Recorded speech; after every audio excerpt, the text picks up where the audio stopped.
It was a relief globe of a world, partially in shadows, spinning under the impetus of a fat hand that glittered with rings.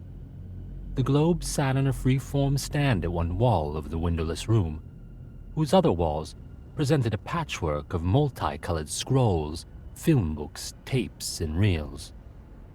Light glowed in the room from the golden balls hanging in the mobile dispenser fields. An ellipsoid desk with a top of jade-pink petrified aleca wood stood at the center of the room. Variform suspensor chairs rigged it, 2 of them occupied. In one sat a dark-haired youth of about 16 years, round of face and with sullen eyes.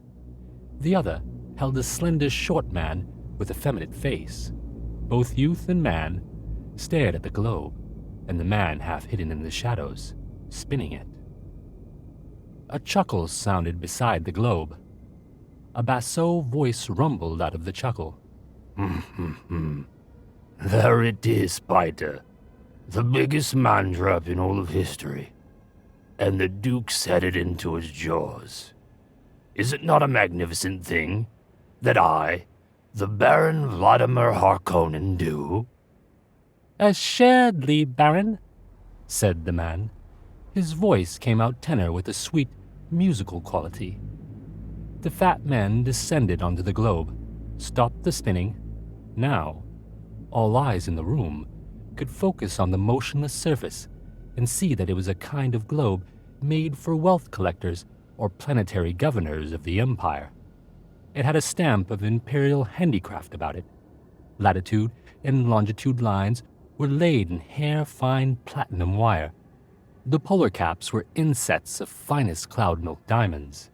The fat hand moved, tracing details on the surface. I invite you to observe, the basso voice rumbled. Observe closely, Paita. And you, too, Fade Rotha, my darling.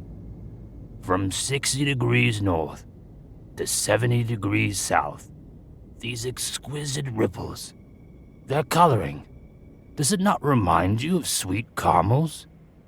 And nowhere do you see blues of lakes, or rivers or seas. And these lovely polar caps, so small. Could anyone mistake this place? Arrakis? Truly unique. A superb setting for a unique victory. A smile touched Piter's lips. And to think, Baron, the Padishah Emperor believes he's given the Duke your spice planet? How poignant.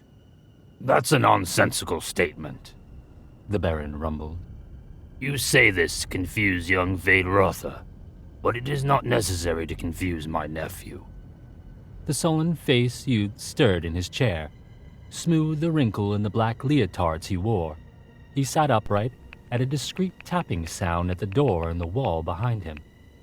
Piter unfolded from his chair, crossed to the door, cracked it wide open, enough to accept a message cylinder. He closed the door, unrolled the cylinder, and scanned it. A chuckle sounded from him.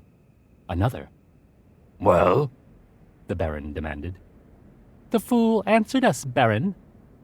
Whenever did an Atreides refuse the opportunity for a gesture? The Baron asked. Well, what does he say? He's most uncouth, Baron. Addresses you as Harkonnen. No, sire share cousin. No title. Nothing. It's a good name, the Baron growled, and his voice betrayed his impatience.